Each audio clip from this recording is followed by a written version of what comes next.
All right, Coach Daniels, go ahead and give us some opening thoughts on tonight's game. Sure. Better game today than last night. I thought Logan played really well in that, and I thought their goaltender played really well in that. I don't know what the shots actually ended up coming out, but I think it was even for the night, at least through 60 minutes. And then scoring chances were dead even after 2 periods. I don't know what the third period scoring chances. I think we probably had the edge in the third. I really liked the guys' effort tonight. I like their attention to the details. I like their competitive nature tonight. Didn't panic when we got up one and we fell behind by one, and they didn't panic and got the tire. We never got, it was so disjointed when we got the call late in the period. I did go back and look at it. That's all I'm going to say. I thought that was a little bit, just not when you'd expect that late in the game and in a game of that nature. But anyways, that set the wheels in motion, and Pokey fell, so he had to trip the guy. He had to. That stopped probably a goal. But now we're down 5-on-3. We killed that. And then we're down another probably 3 minutes solid of 4-on-3, 5-on-3, and it was such an awesome kill. The guys did great, and Logan did great. Logan did great in that. But then we could never get, we burned a lot of guys we'd normally use 5-on-3. We burned them.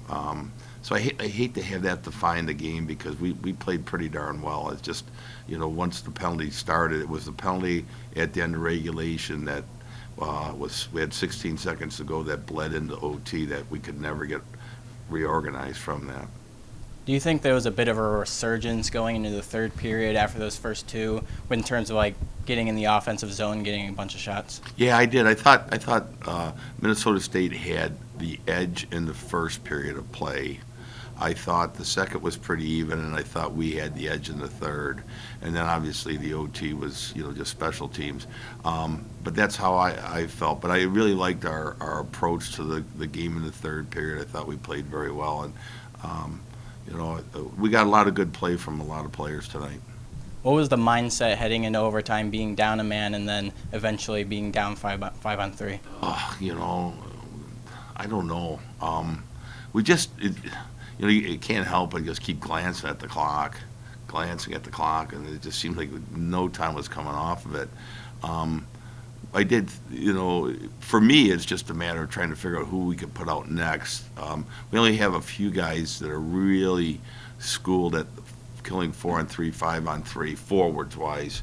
And it's only because you don't get into those situations for that length of time. So usually if you have 2-3 forwards, that gets you through what any 5-on-3, 4-on-3 would see. But, we use 2D and 3 forwards in that situation. And so if 3 forwards gets you usually through it. But the fact that that thing was like 3 minutes long, we were, that's why we called the timeout. We had to give a blow to the guys that had been out there, but those were the guys that kind of are schooled in that. So it was just try to block shots, get a couple clears, and then I was hoping we could just get to the shootout at that point, and then see what we could do from there, because we just couldn't quite get righted after the having to kill like that. Coach, can I just get your thoughts on Emerson Good's performance this weekend? Yeah, I thought he played really well. He did have a penalty in the third period that was not a good penalty, and that's his third one of the year in the offensive zone. So he's really playing well, but we've got to eliminate those penalties because they're easy. He can conquer that. They're not like the penalties that we had that were in the defensive zone where you're trying to stop a goal, which you can live with. But, he scored 2 on the weekend. I thought, even beyond scoring goals, I thought he had an impact in the game. And I thought his line, arguably that line might have been our best line all weekend. They really played well. So that's good. It's good to see, and I think his confidence is growing, and he'll continue to grow as a player. That's all from us. Thanks, Coach. That's great. Thank you.